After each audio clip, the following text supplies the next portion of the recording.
Hello মুরব্বী, সবাই কেমন আছেন? কিছু কথা বলতে আসছি।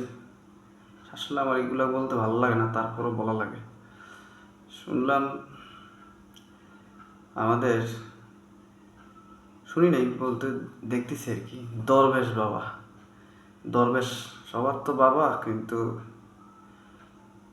দরবেশ আমার লাগে মামু।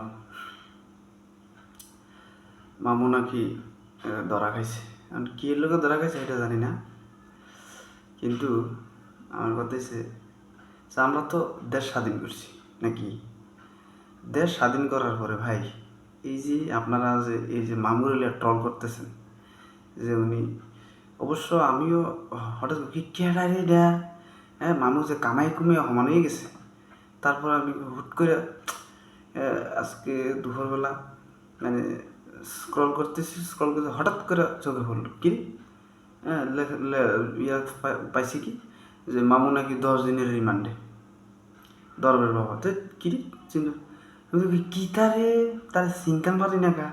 মামুদি কামাই কুমাইয়া সমান। যাক, কারণ কথা হইল স্বাধীন দেশে ভাই, সে কামাই লাইছে না সিরিয়াল লাইছে সেটা আমার দিকে লাভ আছে। স্বাধীন দেশে যে যা মন চায় সে তাই করবে, ঠিক আছে। তবে ধন্যবাদ যারা এই আমার মামুর উপর নজর রাখছেন বা ধরতে পারছেন, ভালো, ঠিক আছে। আমি মনে করি আমাদের দেশে রাঘব বোয়ালের মধ্যে আমার মামু একজন।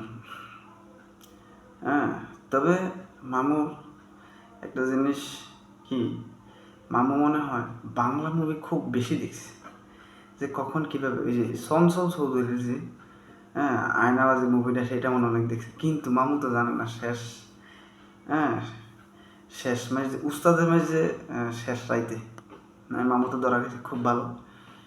মামুকে যদি সম্পূর্ণ হাতানো যায়, যতটুকু জানি যে বাংলাদেশের 25% যে আমাদের ঋণ পরিশোধ হয়ে দেব, আপনারা একটু ভালোভাবে তাকে মারার দরকার নাই, ঠিক আছে। মামুর কাছ থেকে আমাদের কিছুটা ঋণ যেন পরিশোধ হয়, ঠিক আছে।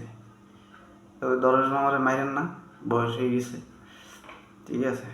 তবে যারা তার দিকে নজর রাখছেন বা ধরছেন তাদেরকে অসংখ্য ধন্যবাদ, ঠিক আছে। এরকম আর 2-1 জন যদি ধরতে পারেন, এরকম মামু আর কাকু, তাইলে মনে করেন আমাদের ধরার পরে তাদের রিমান্ড বা মাইরের দরকার না, মাইর দিয়ে কাজ হইতো না। তা সবাইকে কিন্তু মাইরে কাজ হয় না, না মাইরা তারা যে আমাদের মানুষের টাকা পয়সা মারছে, এগুলা একটা রাখার দরকার নেই।